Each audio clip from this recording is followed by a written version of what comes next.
হযরতে নবী ইউনূস আলাইহিস সালাম ইরাকের নাইনওয়া এলাকায় তিনি এসেছিলেন নবী হয়ে। ইউনূস নবীর এলাকার মানুষরা এত দুর্ধর্ষ ছিল, এত সীমা লঙ্ঘনকারী ছিল যে তিনি তাদেরকে আলটিমেটাম দিলেন। আলটিমেটাম বুঝেন? তাদেরকে সময় বেঁধে দিলেন যে আগামী 1 মাসের মধ্যে যদি তোমরা কালেমা না পড়ো তাহলে কিন্তু আল্লাহর গজব চলে আসবে। নবী ইউনূস আলাইহিস সালাম নিজের কওমের মানুষ, নিজের এলাকা এবং অঞ্চলের মানুষদেরকে আলটিমেটাম দিয়ে দিলেন, আগামী 1 মাসের মধ্যে, এই মাসের শেষ পর্যন্ত কোন একদিন তোমাদের উপরে আল্লাহর গজব চলে আসবে। তার কওমের মানুষেরা জড়ো হয়ে গেল যে ইউনূস আমাদেরকে দুনিয়া থেকে বিদায় করে দেবে, আমরা কালেমা পড়ি নাই এই অপরাধে, অতএব ওই গজব, ওই শাস্তি আসার আগেই আমরা ওকে শাস্তি দিয়ে দিব। নবী ইউনূস আলাইহিস সালাম দেখলেন গ্রামের মানুষরা জড়ো হচ্ছে, ওরা সবাই মিলে এখন কঠিন সিদ্ধান্তে চলে গেছে, আমি ইউনূসকে তারা কঠিন শাস্তি দিবে। যদি কেউ এই বিষয়টা জানতে পারে যে আমার উপরে অতর্কিত হামলা হবে, তখন নিয়ম হচ্ছে সেই জায়গাটা ছেড়ে দিয়ে নিরাপদ জায়গায় চলে যাওয়া। কথা কর, যে জায়গার মধ্যে এই আক্রমণ হবে না। নবী ইউনূস আলাইহিস সালাম তিনি দেখলেন তার সম্প্রদায়ের অঞ্চলের মানুষের আক্রমণ থেকে বাঁচতে হলে আরেক গ্রামে চলে যেতে হবে, কিন্তু সেই গ্রামের মাঝখানে মনে করুন যমুনার মতো, গঙ্গার মানে পদ্মার মতো, পদ্মা যমুনার মতো বড় নদী, কথা কর, সেই নদীটা পাড়ি দিয়ে যেতে হবে। এই পারাপারের ব্যবস্থা, সেখানে খেয়াঘাট আছে, মাঝি মাল্লা আছে, মাঝির নৌকা ছাড়া পার হওয়ার কোনো সুযোগ নাই। সকলেরই জানা ঘটনা। আল্লাহ তাআলা পবিত্র কোরআন মজিদে বলছেন, ওয়াজান্নুন ইয যাহাবা মুগাদিবা, তোমরা হযরতে মানে মাসওয়ালা নবীর, জান্নুন মাসওয়ালা নবীর জীবনী তোমরা বেশি করে চর্চা করো।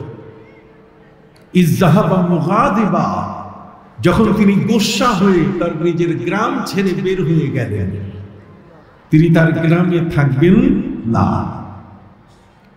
জীবন রক্ষার জন্য, আত্মরক্ষার জন্য যে কোনো ব্যবস্থা গ্রহণ করা যায়।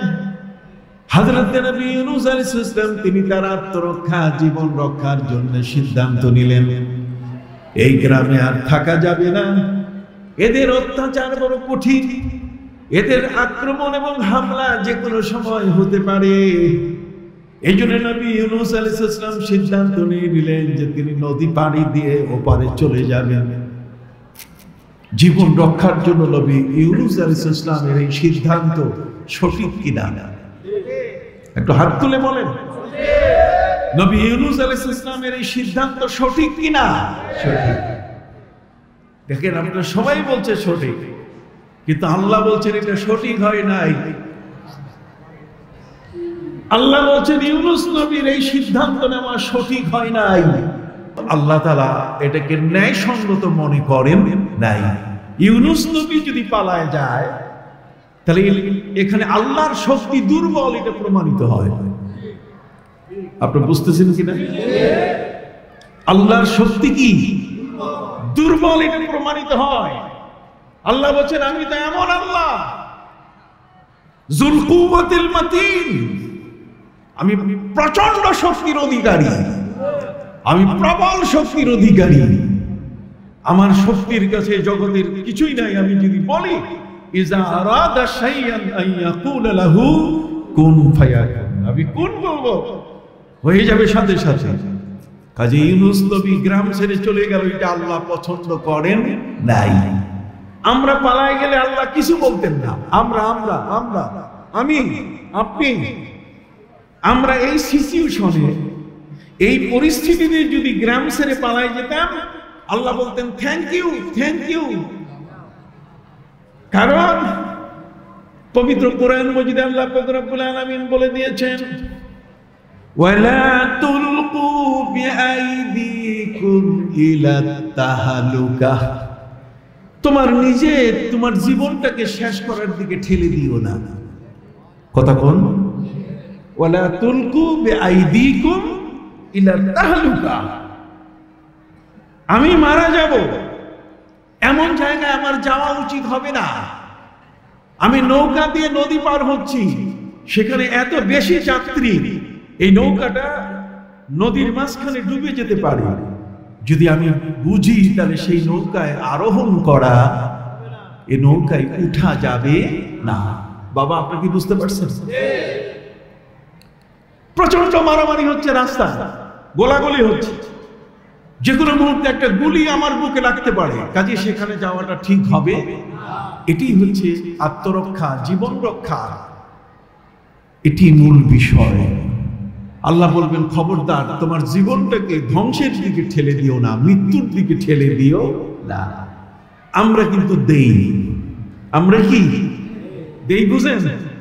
দেই মানে আল্লাহ তাআলা দেহের মধ্যে কতগুলো দামি দামি জায়গা আমাদের সেট করে দিয়েছেন। আমাদের লিভার দিয়েছেন, আমাদের কিডনি দিয়েছেন, আল্লাহ আমাদের হার্ট দিয়েছেন, আমাদের ফুসফুস দিয়েছেন। এগুলো কত দামি জিনিস। করোনার সময় ফুসফুস নষ্ট করে দেয় করোনা, যে কারণে যমুনা গ্রুপের বাবুল সাহেব, উনি চীনের ওহান থেকে 9 জন ডাক্তারকে চার্টার্ড প্লেন, স্পেশাল প্লেনে চীন থেকে নিয়ে আসছে। উনি করোনায় আক্রান্ত, উনি অ্যাপোলো হাসপাতালে, অর্ধেকটা হাসপাতাল পুলিশ দিয়ে ঘেরা, আর 9 জন ডাক্তার আসছে। তার অর্থ হলো যে তার এই ফুসফুসটা যেন বাঁচায় দেয়, তার লাংসটা যেন কি বাঁচায় দেয়। কথা কন না কেন? লাংসটা কি বাঁচায় দেয়। লাংসটা বেঁচে গেলে সে বেঁচে যাবে। পুলিশ পাহারা দিছে যাতে আজরাইল ঢুকতে না পারে। কথা কন? অ্যাপোলো হাসপাতালের অর্ধেক পুলিশে ঘেরা, যাতে কোনো মতেই সেখানে আজরাইল ঢুকতে না পারে। এই একটা ফুসফুস, কত মানুষ করোনায় মারা গেল, তাদের ভেন্টিলেশন পেল না। বেঁচে থাকার জন্য প্রচুর অক্সিজেন প্রয়োজন ছিল, ফুসফুসটাকে বাঁচাবার ব্যবস্থা ছিল না। এই ফুসফুসটা কত দামি। বাবুল সাহেব বলেছে, আমার সমস্ত সম্পদ দিয়ে দিব, কিন্তু আমার ফুসফুসটা বাঁচায় দাও। আল্লাহ বলছেন, হবে না। কথা কন? তাহলে সেই ফুসফুসের দাম সারা পৃথিবী যদি বিক্রি করা যায়, তার সমকক্ষ হবে না। সেই ফুসফুসটা আমরাও নষ্ট করি করোনা ছাড়াই। এটা কি দিয়া? ওই যে সিগারেট দিয়া। জোরে বলেন, কি দিয়া? অতএব আকিস বিড়ি, বেনসন সিগারেট, এগুলো কি চলবে? হাত উঠায় বলেন দেখি, এটা কি চলবে? বেনসন, আকিস, খবরদার। এগুলো মাকরুহ তাহরিমি, এগুলো মুসলমান মুখে নিতে পারে না। কথা বুঝতে পারছেন? যাই হোক, আপনারা বুঝতেই পারছেন বিশাল এক লম্বা আলোচনা। কিন্তু হযরতে ইউনূস নবী তিনিও বাঁচার পরিকল্পনা গ্রহণ করছেন। তিনি নদী পাড়ি দিয়ে ওপারে যাবেন। গ্রামের মানুষরা যে কোনো মুহূর্তে অতর্কিত হামলা করতে পারে। তাদের আক্রমণ এবং হামলার হাত থেকে বাঁচতে তিনি নদী পাড়ি দিয়ে ওপারে যাওয়ার সিদ্ধান্ত নিয়েছেন। আমাদের দেখা মতে, জানা মতে, জ্ঞান মতে তার সিদ্ধান্ত সঠিক ছিল, কিন্তু আল্লাহর দৃষ্টিতে তার এই সিদ্ধান্ত সঠিক ছিল না। ইউনূস নবী যদি পালাই যান, চলে যান, কথা বলেন, আমি পালাই যাই এই জন্যই বললাম যে ভয় চলে যাও, আপনি এই অর্থে নিলেন। আবার এটাকে ছোট কাটিং মাটিং করে প্রচার করার সুযোগ নাই। দুষ্টরা তো এই কাজই করে, কথা বুঝে না, ভাষা বুঝে না, মাঝখানের একটা শব্দ কেটে একটা লোককে কলঙ্কিত করার চেষ্টা করে। এই দুষ্টদের সংখ্যা আমাদের সমাজে 1 নয় 2 নয়, কোরআন বলছে ইন জা ফাসিকুন বিনাবাইন ফাতাবায়ানু, যদি কোনো ফাসিক কোনো সংবাদ দেয়। এই ফেসবুকটা পুরা ফাসিকের জায়গা, জোরে বলেন, ফেসবুকটা পুরা কি ফাসিকের জায়গা। এরা একটা লোক মারা যায় নাই, তার আগে ইন্না লিল্লাহ পরে শেষ। সত্য ঘটনা তারা পরিবেশন করে না, নির্ভরযোগ্য মাধ্যম নয়। অতএব যে মাধ্যমটা নির্ভরযোগ্য নয় তার উপরে ভিত্তি করে কারো ব্যাপারে কোনো কঠিন সিদ্ধান্তে যাওয়া যাবে, এটা গুনাহ হবে, গুনাহে কবিরা হয়ে যাবে। হযরতে ইউনূস নবী তিনি যাবার সিদ্ধান্ত নিলেন, কিন্তু আল্লাহ সন্তুষ্ট হলেন না। এখন হযরত ইউনূস নবী নদীর পারে চলে গেছে, তিনি গ্রাম ছেড়ে দিয়ে ওই গ্রামে চলে যাবেন। নৌকায় উঠছেন তিনি অন্যান্য যাত্রীর মতো, নৌকা ভরে গেল মালামাল সহ, যাত্রী তার পূর্ণ সব হয়ে গেছে। মাঝি এখন বাঁশি বাজাই দিল যে এখন কিন্তু আমার নৌকা ছাড়তেছি। নৌকা ছাড়ার সময় বৈঠা দিয়ে যখনই তিনি ঠেলা দিলেন, তখন নৌকা সামনে আগায় না, নৌকার মাথা পিছনে ঘুরে আসে। বারবার চেষ্টা করার পরও মাঝি মাল্লা তিনি ক্লান্ত হয়ে গেলেন, কোনো মতেই নৌকা সামনে নিতে পারছেন না। মাঝি তখন বললেন, আমার একটা কথা মনে পড়ে, যাত্রীরা আপনার বিরক্ত হয়ে গেছেন, কিন্তু আমার যাত্রীরা আপনার বিরক্ত হয়ে গেছেন, ওই নৌকার যাত্রী, কিন্তু আমার যতটুকু মনে পড়ে যে আমার এই নৌকার মধ্যে এমন একজন যাত্রী আসছে যিনি তার মালিকের অনুমতি ছাড়া এখানে উঠছে। কতক্ষণ না, যিনি তার মালিকের অনুমতি ছাড়া। তাহলে দেখেন তো আধ্যাত্মিক জগৎ তো কিছু আছে না, নাই? আলোচনা তো অনেক লম্বা দরকার। সম্মানিত সুধী, হযরত ইউনূস আলাইহিস সালামের কানে আসলো এখানে এমন এক যাত্রী নৌকায় এসেছে, যে যাত্রী মালিকের অনুমতি ছাড়া, মনিবের অনুমতি ছাড়া এখানে এসে উঠেছে। হযরত ইউনূস আলাইহিস সালাম নবীগণ মহাসত্যবাদী। হযরত ইউনূস নবী দুখানা হাত উঁচু করে বললেন, আমি সেই লোক, আমি আমার মালিকের অনুমতি ছাড়া নৌকায় উঠছি। ভাইরা আমার, হাদিস শরীফের মধ্যে এসেছে, আমার নবী বলেন, মা মিন নাবিয়্যিন ইল্লা কানা হুসনাস সূরা। পৃথিবীর মধ্যে যত নবী এসেছেন সব নবী ছিলেন সুন্দর। সব নবী কি? এই জন্য লোকমান নবী নন। লোকমান, হযরতে লোকমানের নামে কোরআনের সূরা আছে, কিন্তু তিনি নবী নন। কেন? লোকমান ছিলেন একেবারে কালো মানুষ। আল্লাহ যত নবী পৃথিবীতে পাঠিয়েছেন 1,24,000 অথবা 2,24,000 সমসংখ্যক নবী এবং রাসূল, তারা সবাই কি ছিলেন? সুন্দর ছিলেন। বলেন না, কি ছিলেন? সুন্দর ছিলেন। তাদের সৌন্দর্য এটি ছিল এমন, যেটা দেখলে পরে মানুষ তাদের উপরে মায়া করে। ভাইরা আমার, হযরত ইউনূস আলাইহিস সালাম হাত তুলেছেন, সবার দৃষ্টি তার দিকে পড়ল। সবাই দেখতেছে যে একটা সুন্দর যুবক, এত সুন্দর যুবক মালিকের অনুমতি ছাড়া সে এসছে, এটা বিশ্বাস করা যায় না। মাঝি, তুমি নৌকা চালাও। মাঝি বলছে, নৌকা তো আগাচ্ছে না। বলে, তাহলে যে লোকটা তোমার মতে এখানে মালিকের অনুমতি ছাড়া উঠছে, আমরা একটু লটারি করি, দেখি কার নাম আসে। প্রথমবার লটারি করা হলো, হযরতে নবী ইউনূসের নাম আসছে। দ্বিতীয়বার তার নাম ফাইনাল, তৃতীয়বার কি? তারই নাম। হযরত নবী ইউনূস আলাইহিস সালাম দেখলেন একটা বিরক্তিকর ঘটনা ঘটে যাচ্ছে।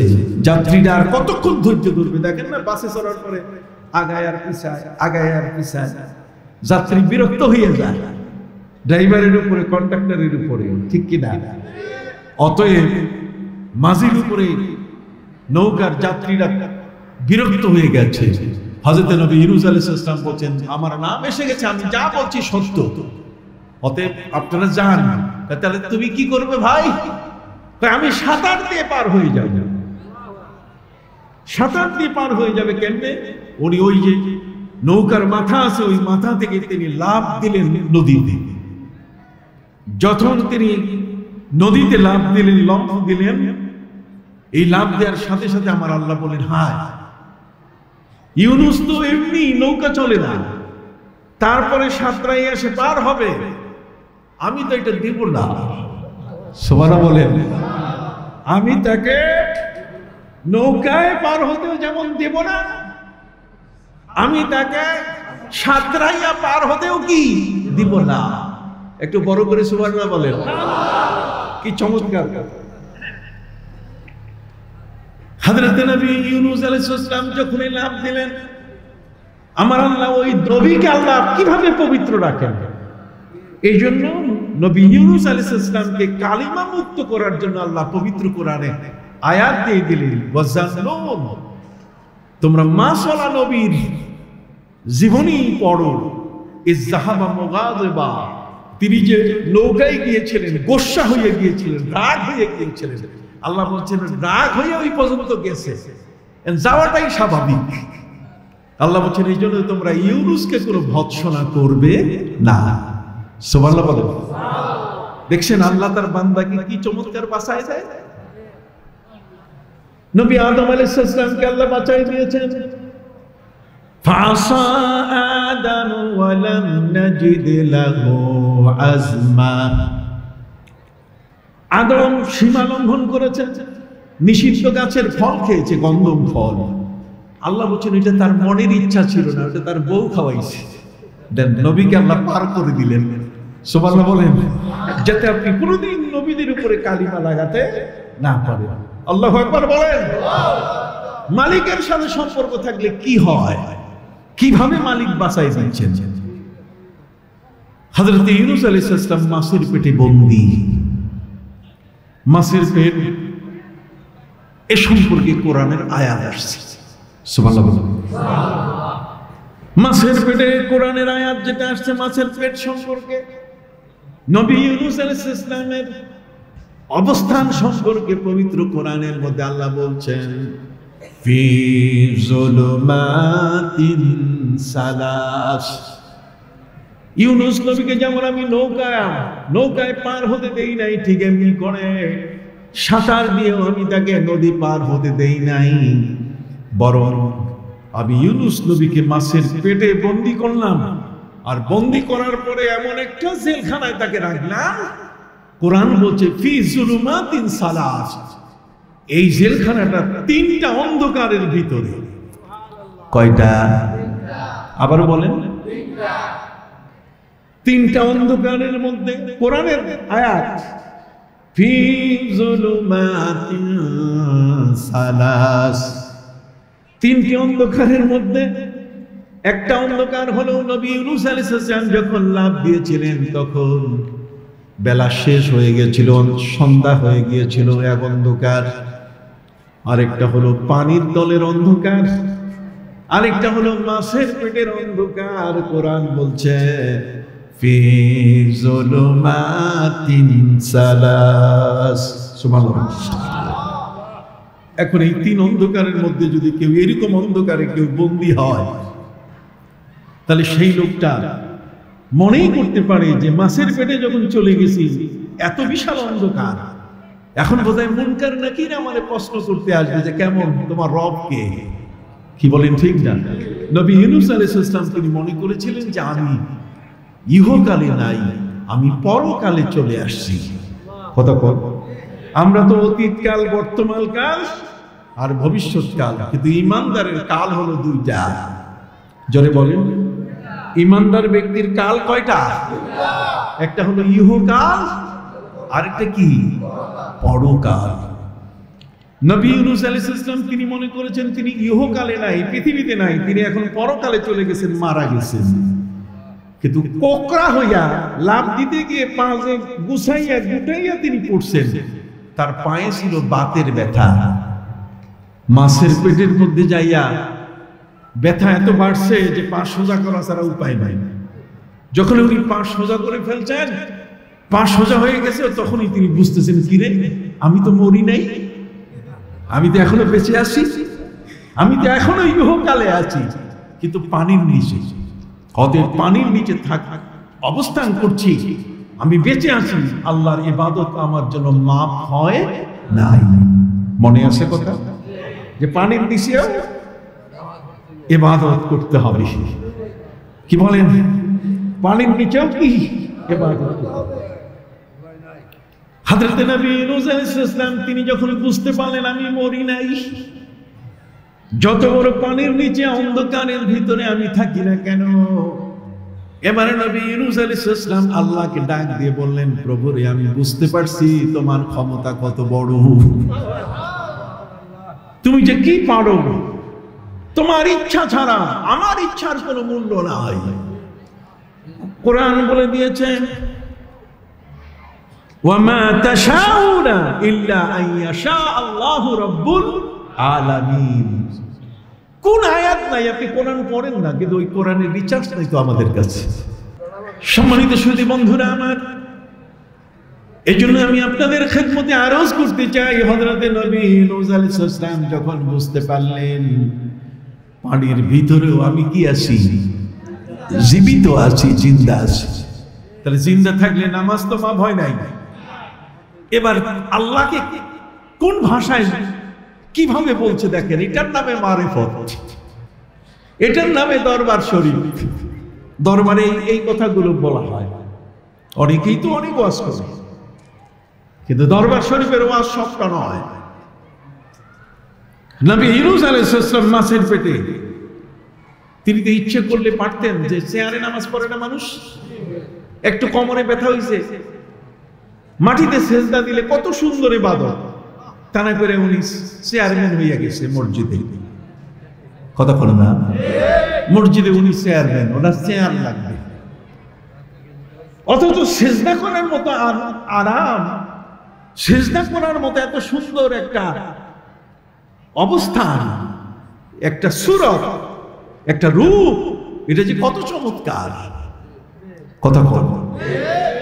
হযরত নবী ইউনূস আলাইহিস সালাম তিনি বুঝতে পেরেছেন যে আল্লাহ তাআলা আমার উপরে একটু অসন্তুষ্ট হয়ে গেছেন, আমি যে না কইয়া আসছি। এই জন্য মুরব্বীর কথা ছাড়া খবরদার ছেলেরা ওই ঢাকা যাওয়ার চেষ্টা করবে না, খবরদার বিদেশ যাওয়ার চেষ্টা করবে না। খালি শ্বশুর পাইছো, আব্বা আমি গেলাম, কতক্ষণ না, আম্মা আমি গেলাম, শ্বশুর আর শাশুড়ি তোমার সব হয়ে গেল।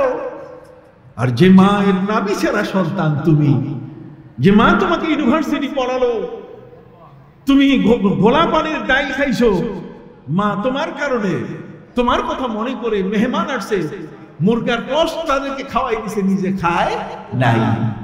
আল্লাহু আকবার বলে। কথা কি বুঝতে পারছেন?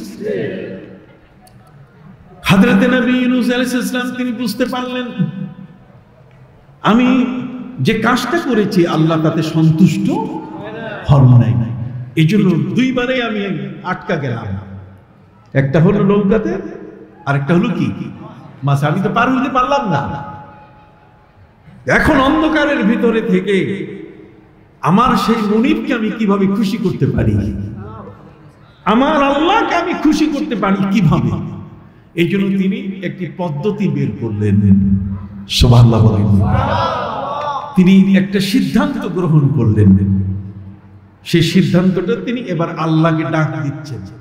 উনি বুঝতে পারছেন যে এই জায়গায় এই যে Donald Trump, Joe Biden, Putin, এগুলো কোনো কাজে আসবে না। কথা কর না। এখানে একমাত্র কাজে আসতে পারে কে?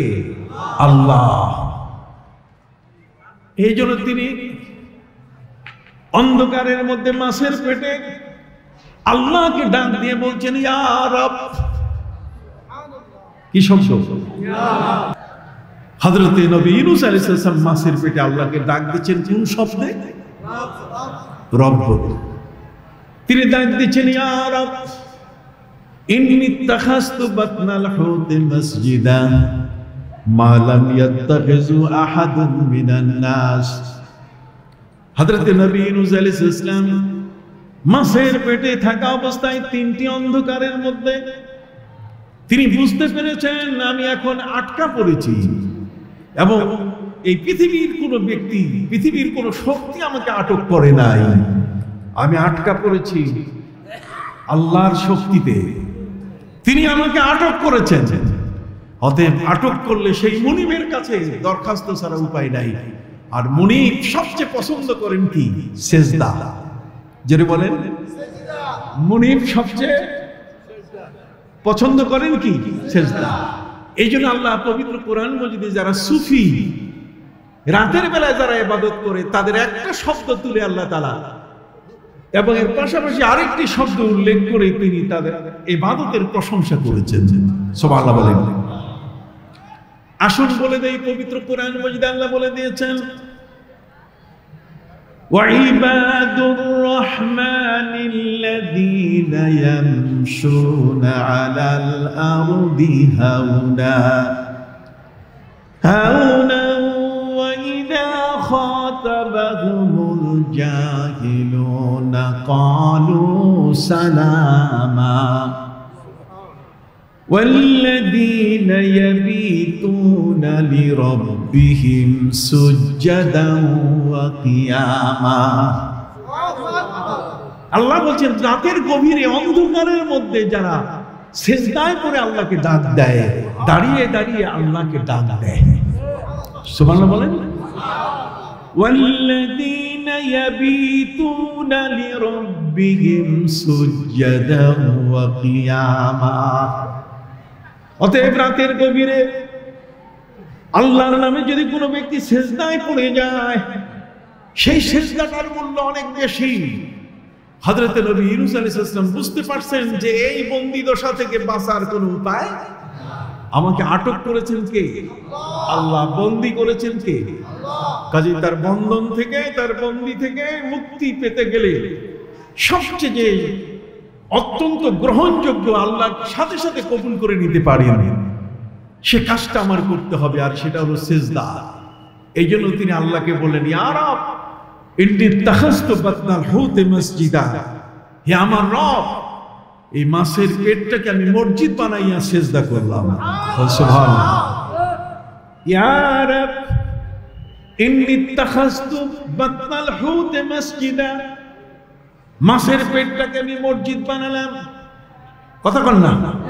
মা লাম ইয়াত্তাখিযু আহাদুম মিনান নাস, কিয়ামত পর্যন্ত কোনো মানুষ আমার মতো মাছের পেটে বন্দী হবে না, আর তোমার নামে মাছের পেটে মসজিদ বানাবে না। কথা বল না।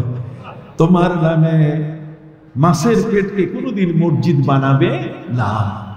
কাজে প্রভু, আমি যতটুকু করেছি এখন তোমার দয়া ছাড়া আমার বাঁচার উপায় নাই। এই জন্য তিনি মাছের মধ্যে জিকির শুরু করলেন। সুবহানাল্লাহ বলেন। জিকির হলো লা ইলাহা ইল্লা আনতা সুবহানাকা ইন্নী কুনতু মিনাজ জালিমিন। আল্লাহকে বড় সাব্যস্ত করেন আর নিজকে ছোট সাব্যস্ত করেন। কথা বলেন। আল্লাহকে কি বড়, আল্লাহ ছাড়া কোনো মাবুদ নাই। বিরক্ত হচ্ছেন বাবা? আল্লাহ ছাড়া কোনো মাবুদ নাই, এবং নিজকে আপনি ছোট করেন। আপনি বলেন আমি জুলুম করছি, আমি অন্যায় করছি, আমি সীমা লঙ্ঘন করছি, আমি কাজটা ঠিক করি না। লা ইলাহা ইল্লা আনতা সুবহানাকা ইন্নী কুনতু মিনাজ জালিমিন। জিকির শুরু হয়ে গেছে না মাছের পেটে। যখন এই জিকির শুরু হয়েছে, এখন আল্লাহ তাআলা জিকিরটাতে এত খুশি হয়েছে, এবার আল্লাহ তাআলা কোট করে দিলেন। তার ব্যাপারে আল্লাহ তাআলার সিদ্ধান্ত ছিল, যেহেতু আমাকে না বলে সে নদী পার হচ্ছে, কাজে আমি তাকে নৌকা দিয়ে পার হতে দিলামই না। আর মাছের পেটে যে বন্দী করছি, ওই বন্দীটা কিয়ামত পর্যন্ত সে বন্দী থাকবে, এর মধ্যে জামিন হবে না। জোরে বল। এর মধ্যে কি হবে না? জামিন হবে না। এটা নন বেলেবল মামলা, এটার বেল নাই, এটার কি নাই, জামিন নাই। হযরত নবী ইউনূস আলাইহিস সালাম তিনি বুঝতে পারছেন যে আমি যে কাজটা করছি এটাতে জামিন পাওয়া কঠিন। এইজন্য তিনি মালিকের প্রশংসা শুরু করছেন, তার নামে জিকির করা শুরু করছেন। যখন এই জিকির শুরু হয়ে গেছে তখন আল্লাহ তাআলার দয়ার দুয়ার খুলে গেল। আল্লাহ বলেন তাহলে না, কিয়ামত পর্যন্ত ওকে রাখবো না, একটু 40 দিন পর্যন্ত রাখি। 40 দিন পরে রাখার পরে আল্লাহ তাআলা তাকে কি বের করে দিলেন। মাছকে বললেন যে এখন পেট থেকে বের করে দাও, আমি তো তোমার আধার বানাই নাই। ঠিক আছে, এখন আল্লাহ তাআলা কি বলতেছেন শুনেন। কি চমৎকার কোরআন! কোরআন যে কত চমৎকার! কোরআন এই জন্য মানুষের হিদায়াত গ্রন্থ, হুদাল লিল মুত্তাকিন। এটা হুদাল লিন-নাসি ওয়া বাইয়িনাতিন মিনাল হুদা ওয়াল ফুরকান। কোরআন যদি না বুঝে তাহলে সেই কোরআন না বুঝার কারণে ওই ব্যক্তি হিদায়াত থেকে পিছনে আছে। এই জন্য পীর মাশায়েখ ওলিয়া আউলিয়া এই মাহফিলগুলোর আয়োজন করেছেন, যাতে করে কোরআনের কথাগুলো যারা মাদ্রাসা পড়ে নাই, যারা কোরআনের পাশে আসতে পারে নাই, হাদিসের পাশে আসতে পারে নাই, সেই মানুষগুলো যদি আলেমদের কাছ থেকে শুনে শুনে তাদের হেদায়েতের পথ যেন খুলে যায়। আল্লাহ বলছেন মাছের পেটে ইউনূস নবী কি করছে? এমন একটা কাজ করছে যে কারণে আল্লাহ বলছেন যে আমি তার আজীবন জেল, আমৃত্যু কি জেল, আমি জেল মাফ করে দিয়ে দিলাম, কমাই নিয়ে আসছি। টাইম ডিউরেশনটা, সময়টাকে আমি কমাই নিয়ে আসলাম। আল্লাহ বলছেন কেমনে কমাইলাম, কারণটা কি? ওই মৌলবীদের বলতেছি, ওই নজদীদের ওয়াহাবীদেরকে বলতেছি, শোনো। পবিত্র কোরআন মজিদে আল্লাহ বলছেন ফালাউলা আন্নাহু কানা মিনাল মুসাব্বিহিন লালাবিসা ফি বাতনিহি ইলা ইয়াউমি ইউবআসুন। আল্লাহ বলেন ফালাউলা আন্নাহু কানা মিনাল মুসাব্বিহিন, নবী ইউনূস নবী যদি মাছের পেটে লা ইলাহা ইল্লা আনতা সুবহানাকা এই তাসবিহটা যদি না জপতেন, আল্লাহ বলেন তাহলে কিয়ামত পর্যন্ত মাছের পেটে তারে বন্দী করে রাখতাম। কিন্তু জিকির করছে, বন্দী আর রাখি নাই, তাকে আমি মুক্ত করে দিয়েছি। এই জন্য যারা পীরের দরবারে আসে, যারা জিকির করে, এরা আল্লাহর সব ধরনের গজব আযাব থেকে মুক্তি লাভ করে।